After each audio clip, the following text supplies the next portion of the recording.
বন্ধুরা ভালো আছেন? আজকে আমি এই মুসুর ডাল 2 ঘন্টার মতো সোক করে এই পালস মোডে ঘুরিয়েছি, একদম যে মিহি পেস্ট করেছি তা না।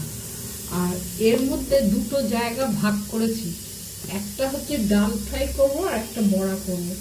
সবসময় সবজি দিয়ে গাদা গাদা খেতে ইচ্ছা করে না, আছে ফ্রিজে সবজি, আজকে মুখরোচক কিছু দিয়ে খাবো।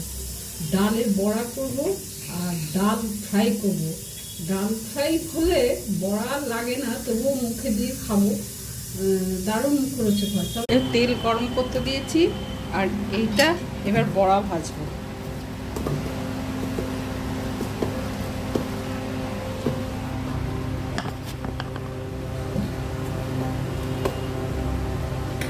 এবার রসুন ডাল ফ্রাই হবে, এই রসুনগুলো ভাজা হয়ে গেছে।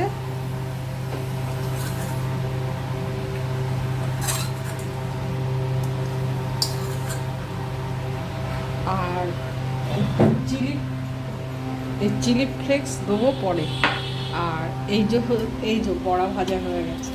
আর এবার আমি এই তেলে পেঁয়াজ ফোড়ন দেবো।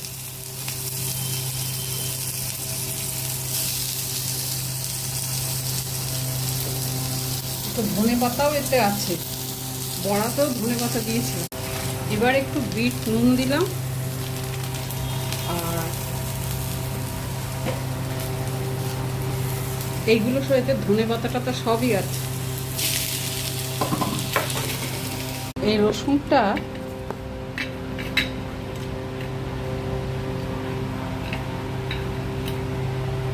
দিয়ে দিলাম, আর এই চাট মশলা দিলাম,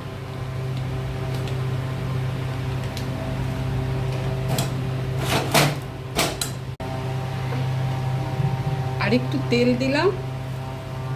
এতে একটু তেল বেশি দিতে হবে, আর একটু গরম জল দিলাম।